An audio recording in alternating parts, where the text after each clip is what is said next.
Hello students, welcome to your English class. Today we will be reading the first half of the chapter 4, The Treasure Seekers, part 1 from your English literature book. But before that, let us know something about the author of this novel.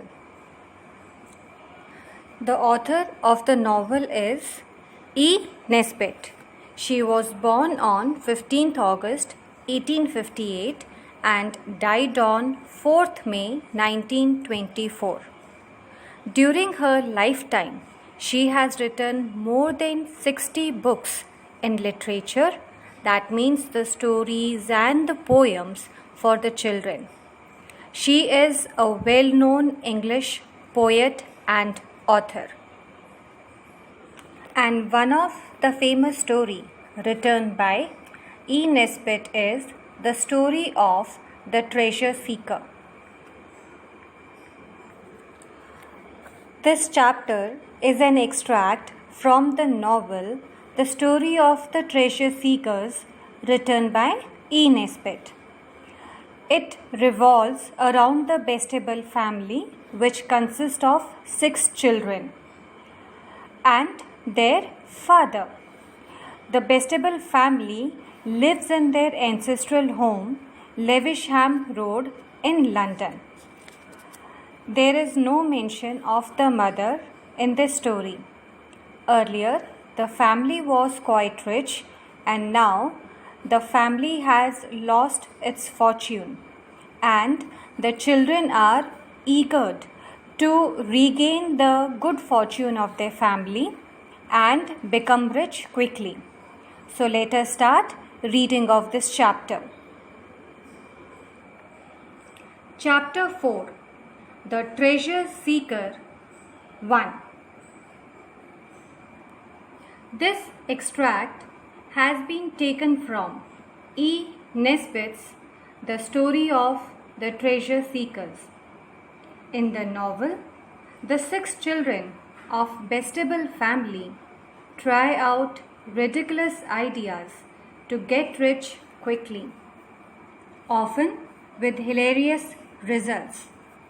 Read out one such crazy idea in this chapter and the next. There are some things I must tell before I begin to tell about the treasure seeking, because I have read books myself and I know how beastly it is when a story begins with "Alas," said Hildegard with a deep sigh. We must look our last in this ancestral home, and then someone else says something, and you don't know for pages and pages where the home is, or who Hildegard is, or anything about it. In these lines, the narrator tells us little bit about one of the characters of the story, Hildegard, but still we are not aware of who is the narrator.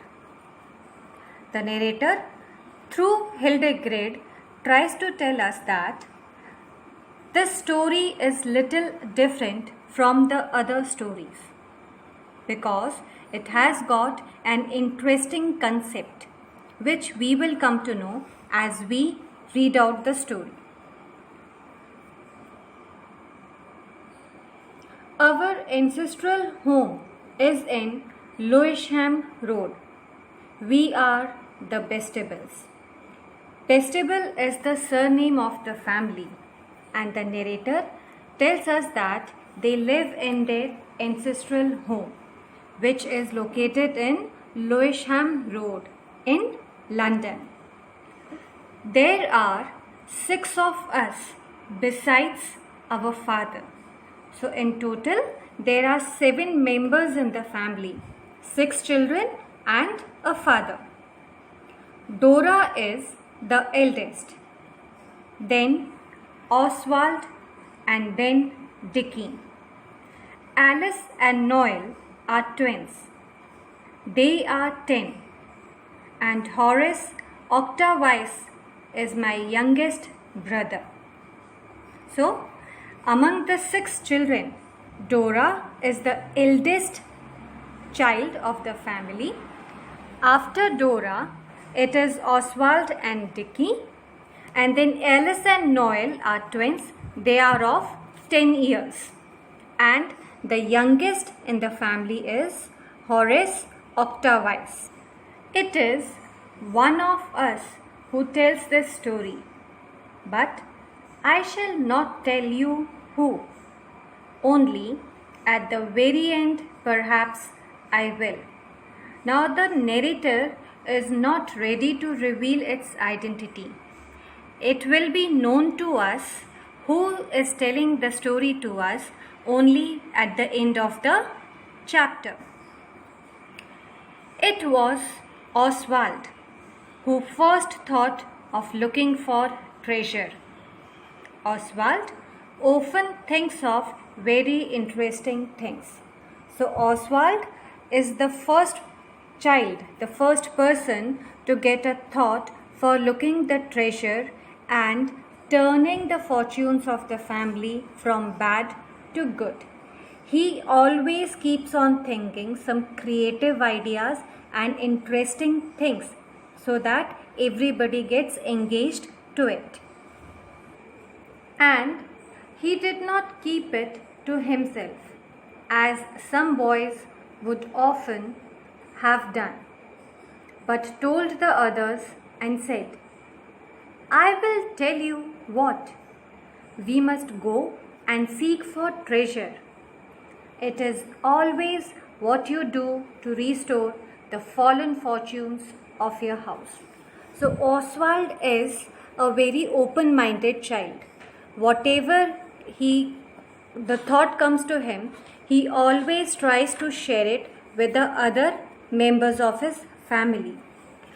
And he is showing very keen interest to turn the bad times of the family in the good times by seeking for a treasure. Dora said it was very well. She often says that she was trying to mend a large hole in one of the Noel's stockings. Dora is the only one among us who ever tries to mend the things. So Dora, being the eldest child of the family, takes the responsibility of for making the things in correct order if something has gone wrong. So here Dora is mending the stockings of Noel's. Stockings are the long socks which are usually worn during the winter times. Alice tries to make things sometimes. Father does not like us to ask for new things. That was one way we had of knowing that the fortunes of the house of Bastable were really fallen. Another way was that there was no more pocket money except a penny now and then to the little ones. And the carpet had holes in them, and we gave up having the gardener except for the front garden. And all the silver in the big oak chest went away to shop to have the dents and scratches taken out of them, but never came back. Here in these lines, the narrator tries us to tell that how poverty has attacked the Bastable family. The children were denied of the pocket money. They were not allowed to ask for new things because the father did not like that. The carpet in the house was having many holes in it, and The utensils which were kept in the wooden cupboard were taken to the shop for a reason to mend the scratches and the dents in it. But these things never came back because the father had sold them in order to earn some money to fulfill the needs of the family. Then we stopped going to school, and father said we should go to a good school as soon as he could manage it, and a holiday would do us all good. So the height of poverty was assessed by the children when they were stopped from going to the school. Now the children realized that yes, the good fortune of the family has really fallen. So, you see, it was time we looked for treasure. Now the children had no other option to hunt for the treasure, the hidden money. We must do something, said Alice, because the exchequer is empty.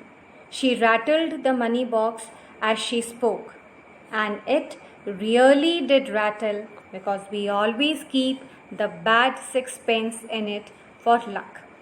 Now Alice also realized that yes, it is the time to do something because their piggy bank, the money box, was also empty.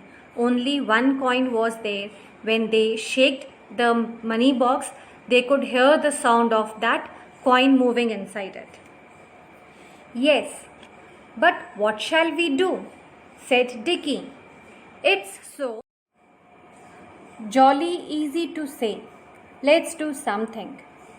Dicky always wants everything settled exactly. Father calls him the definite article. Here now Alice says that do something. But what should we do? Dicky is a perfectionist. So the father calls him definite article because he always wants everything clearly defined. Let's read all the books again. We shall get lots of ideas out of them. It was Noel who suggested this, but we made him shut up because we knew well enough he only wanted to get back to his old books. Noel is a poet. He sold some of his poetry once and it was printed, but that does not come in this part of the story. So in these lines, Dicky is said to be a bookworm who always reads the books and gets some brilliant ideas from them. So he suggests that to hunt the treasure, it is better to go to the books and read and get some better ideas.